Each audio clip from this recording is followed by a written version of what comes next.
notre ami Emmanuel Esquieu, qui est le fondateur et CEO de Nomore. Nomore qui nous fait l'amitié de soutenir cet événement. Nomore qui est notre sponsor Gold de cette année et qu'on est ravi d'accueillir ce matin, de partager ce moment avec vous.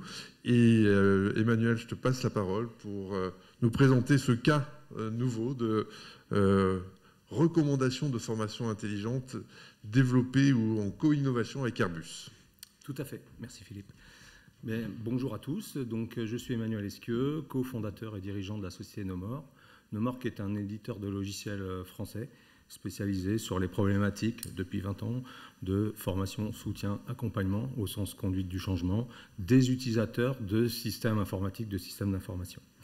En deux mots, Nomore, qu'est-ce que c'est? Je vous l'ai dit, 20 ans d'existence. On a été les pionniers de ce qu'on appelle aujourd'hui les DAP, les plateformes d'adoption digitale. On compte aujourd'hui parmi nos clients environ 40% du CAC 40. Mais on ne travaille pas que avec des grands comptes, aussi des ETI et maintenant même des PME, des startups. On comptabilise à environ 1,5 million d'utilisateurs sur nos solutions qui sont répartis par nos clients, pas par nous, dans 70 pays.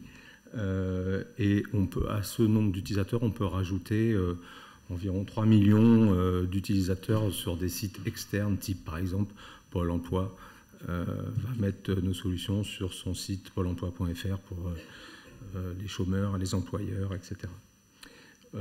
Petite remarque, Gartner, donc ce marché qu'on appelle le DAP, Gartner prédit que d'ici 2025, 70% des organisations, des entreprises adopteront de près ou de loin un DAP. Et pour info, nous sommes référencés chez Gartner qui a fait une étude, un benchmark au niveau mondial, et on est cité parmi les 12 plateformes d'adoption digitale. Est-ce que DAP, c'est clair pour tout le monde comme notion? Tu vas y venir?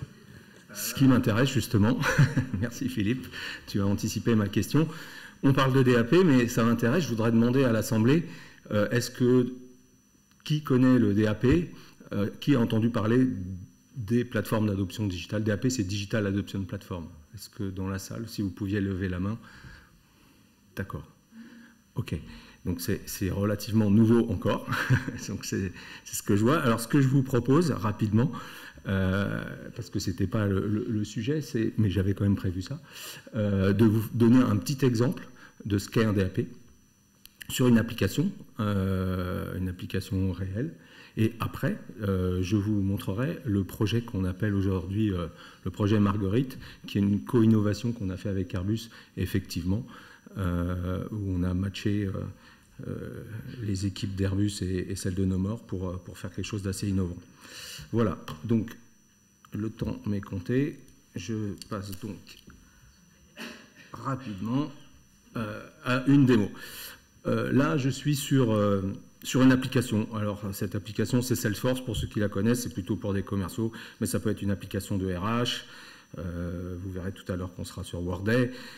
Ça peut être une LMS. On est sur les LMS du marché, etc.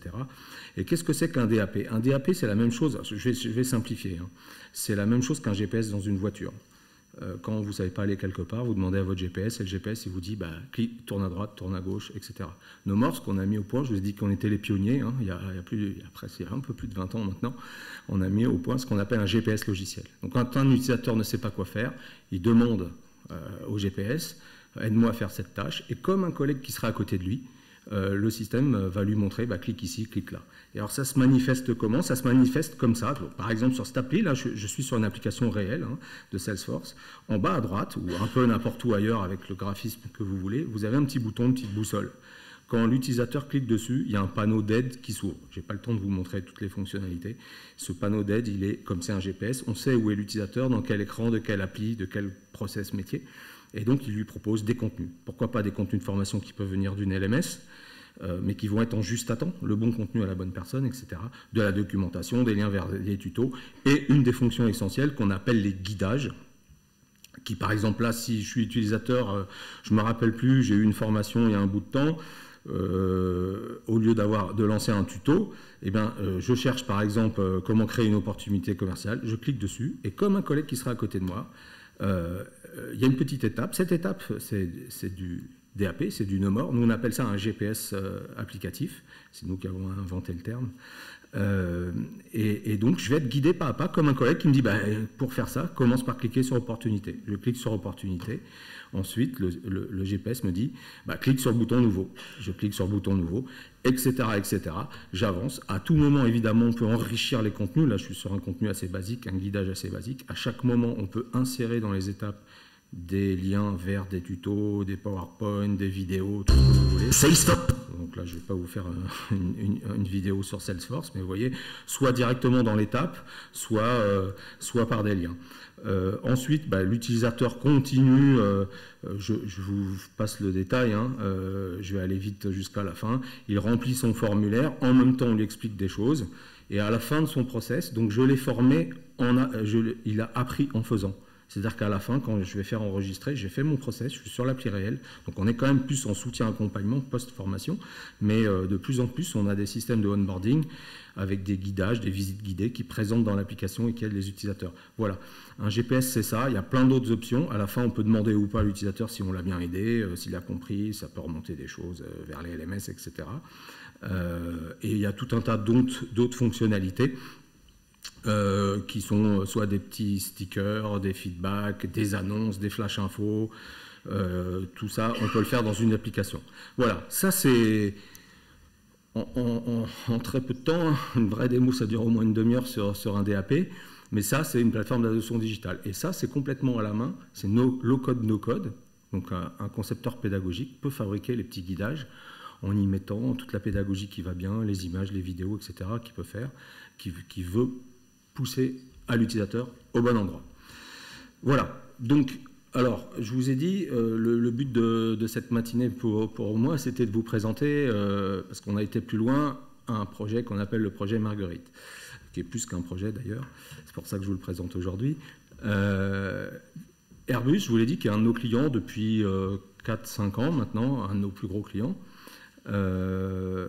Donc à implémenter ce DAP sur ces applications, plutôt dans le monde RH, mais là on est en train de remonter dans le monde industriel d'ailleurs, donc par exemple sur Workday, sur sa LMS, qui est du Salesforce, du Cornerstone, sur à peu près une trentaine d'applications aujourd'hui. Le Covid a un peu ralenti le déploiement des applis, mais Airbus utilise donc depuis 4-5 ans ces systèmes, ils ont fait plein de guidages et tout. Mais Airbus avait aussi un chatbot pour ses utilisateurs, pour déclarer les problèmes, les difficultés, etc.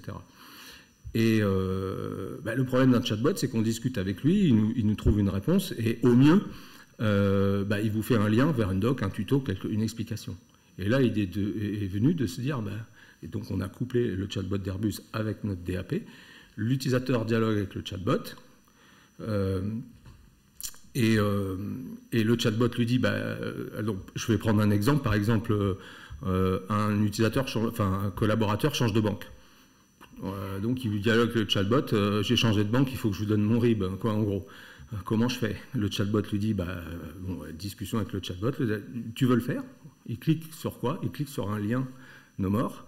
En fait, il clique sur un guidage qui lance automatiquement Workday avec un guidage déjà lancé, et qui lui dit, clique là, clique là, clique là. Il y a juste 15 ou 16 ou 18 étapes pour aller renseigner son RIB à un endroit donné dans leur appli RH.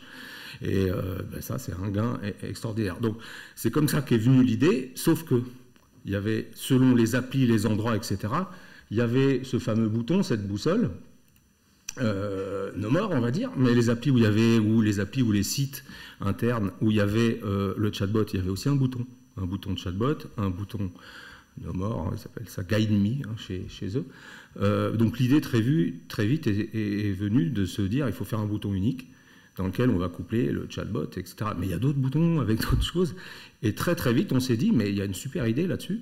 Ce qu'il faut, c'est qu'on fasse une super app, un bouton, la boussole, d'où le projet Marguerite, qui va intégrer tous les services dont un utilisateur a besoin. Donc on est vraiment user-centrique, vraiment centré sur l'utilisateur.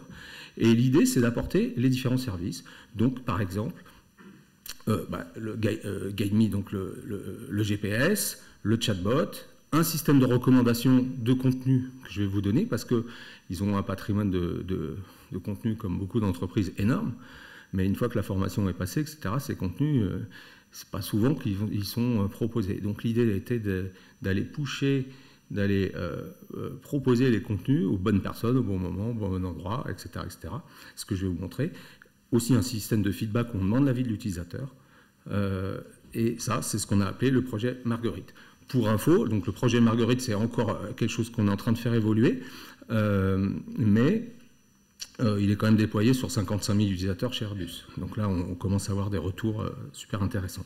Alors, qu'est-ce que c'est que ce projet Marguerite? Je continue ma démo, je change. Voilà, donc là, je suis sur un site on va dire, de test quand même. Donc sur l'application RH de Airbus. Donc là, il y a, pour info, du coup, c'est diffusé sur 130 000 utilisateurs. Pas la Marguerite, elle est que pour l'instant sur 55 000 utilisateurs, c'est déjà pas mal. Mais No More, c'est sur 130 000 utilisateurs dans 300 filiales dans le monde chez Airbus. Pourquoi? Parce qu'on est sur la PRH et sur leur LMS, et c'est ce qui est le plus diffusé. Voilà, eh bien, vous voyez en bas à droite, ma petite boussole, hein, je l'ai mis un peu loin, c'est devenu une marguerite. Alors pourquoi une marguerite? Parce qu'il y a des pétales, et l'avantage d'une marguerite, c'est qu'on peut rajouter ou enlever des pétales dynamiquement. Il y a des services où il n'y a pas des services, il n'y a pas besoin de refaire du déploiement, etc. Donc là, dans cette version que je vous montre, qu'est-ce qu'il y a dans cette marguerite? Il y a la même chose que je vous ai montré tout à l'heure, c'est-à-dire, là je suis sur des données quasiment réelles, donc il y a, vous voyez, chez Airbus, ils ont énormément de choses selon les profils, etc. Et donc il y a la même chose, les guidages que je vous ai montrés tout à l'heure pour expliquer comment faire telle ou telle chose, je ne vais pas le faire. On a rajouté le fameux chatbot. Donc là, c'est un vrai chatbot qui est lancé, mais je ne vais pas y aller parce que je ne suis pas connecté vraiment en tant qu'utilisateur, sinon il va me poser plein de questions sur qui je suis, etc. C'est l'explication que je vous donnais. Ce chatbot, il est couplé avec notre GPS. Donc à la fin, si jamais... c'est tout bête, hein. Si je suis nouvel arrivant et j'ai pas de carte de cantine, il va me dire vas-y, clique là, et puis il va me lancer l'appli pour aller m'inscrire à la carte de cantine. Hein. Donc c'est ce genre de choses. C'est très utile. Mais l'intérêt pour nous aujourd'hui, c'est ce qu'on appelle le système de recommandation. À partir du moment où un DAP, c'est un GPS dans une appli, à partir du moment, du coup, on peut savoir quel est le profil de l'utilisateur. Après, ça dépend si on a SSO ou pas, je ne vais pas rentrer dans le détail. L'idée, ça va être de dire, on va pouvoir lui proposer des contenus en fonction de qui il est, de tout un tas de critères. Par exemple, chez Airbus, en France et en Allemagne, le même profil, ce n'est pas les mêmes choses. Je ne parle pas de la langue évidemment, mais les process ne sont pas toujours pareils d'un pays à l'autre. Donc ça, évidemment, ça va être le cas. Et donc là, par exemple, j'ai un petit point rouge. Alors, un système de points rouges, là, je ne vais pas vous le montrer bien parce que c'est pour une démo, donc ils partent, ils reviennent. Mais là, globalement, il me propose, tiens, tu as deux contenus qui te sont proposés ici, deux contenus. Alors, ces contenus, ça peut être des contenus de formation. Là, ce que vous voyez, c'est plutôt des contenus, ce qu'ils appellent corporate, c'est-à-dire c'est un peu la direction métier qui dit, tiens, ces contenus-là, ça serait bien de les proposer à tel ou tel profil. Et puis, s'il veut plus d'infos, et c'est là où ça va chercher dans une base, donc ça va chercher dans leur LMS, ça va chercher dans leur Google Drive, c'est un Google Drive, dans leur chaîne YouTube, etc. Et ça propose les bons contenus qui correspondent à mon profil, mais pas que. C'est-à-dire que là, vous avez vu, si je relance, là, il me propose un contenu People Tempo, très bien. Mais là, je suis connecté en tant que manager. Donc, par exemple, si dans l'application, je vais voir mon manager dashboard, je me promène dans dashboard, et puis là, je m'occupe de faire du recrutement. Donc, je vais dans partie recrutement. Là, tiens, dans le recrutement, dans tel ou tel cas, en Allemagne, pour tel ou tel profil, voilà ce qu'on propose. Donc, vous voyez qu'en fonction de là où je suis aussi dans l'appli, en fonction de ce que je fais, les contenus qui me sont proposés sont pertinents, correspondent, et évidemment je peux aller faire d'autres recherches pour aller en chercher plus. Donc il va piocher dans différentes, je l'ai dit, LMS, chaîne YouTube, GED, etc., etc. Vous voyez, si je vais, alors là on est dans les entretiens de fin d'année, etc., donc les objectifs, etc. Là je clique sur... En fait, c'est pas je clique, c'est oui, déjà je peux aller voir, mais je vais avoir une petite pastille rouge, comme vous l'avez vu là en bas, qui me dit tiens, il y a un contenu que tu n'as pas vu déjà et qui peut t'intéresser. Et bien évidemment, ça c'est pour les versions à venir, l'utilisateur, déjà, ça va être très intéressant de savoir s'il les voit ou s'il ne les voit pas, qu'il les note éventuellement. Et là, un machine learning va prendre la suite pour être de plus en plus pertinent, pour proposer les meilleurs contenus aux bonnes personnes. 1 minute pour conclure ? 1 minute pour conclure, ça tombe bien. Voilà, et donc j'ai globalement terminé, c'est pas la peine que j'aille vous montrer donc différents contenus. Alors quand même pour conclure, alors dernière petite chose quand même, donc là bon il y a des actualités aussi dans la Marguerite, et puis il y a un système de feedback, c'est-à-dire qu'on demande à l'utilisateur son avis. C'est un système assez pointu, assez intelligent. C'est pas le but de ma présentation d'aujourd'hui de vous le montrer. C'est couplé avec une intelligence artificielle aussi. Si ça vous intéresse, je vous propose d'aller voir François Fraisse, mon associé, ainsi que Patrick, sur le stand No More, qui pourront vous montrer comment ça fonctionne, y compris avec une IA. Voilà, les petits retours qu'on a eus pour finir. Sur 3 mois d'utilisation, on a eu quand même environ 60 000 pétales qui ont été cliqués, 7 000 documents ouverts, 6 500 exactement documents ouverts. Et oui, c'est ça que je voulais rajouter pour conclure. Ce qui est très intéressant, c'est que ça valorise votre patrimoine de contenu, de connaissances. Tous ces contenus qui sont sur une LMS qui sont un peu oubliés, eh bien, l'idée, c'est de les proposer. Par exemple, quelqu'un qui fait un recrutement, il ne sait pas qu'il y a un petit tuto super intéressant de 3 minutes pour lui expliquer comment faire ça, etc. L'idée, c'est aussi de valoriser ce patrimoine de connaissances qui est sur les LMS ou partout ailleurs. Voilà. Je pense que je suis dans le timing. Pile poil. Merci beaucoup, Emmanuel. Merci beaucoup pour cette présentation très riche.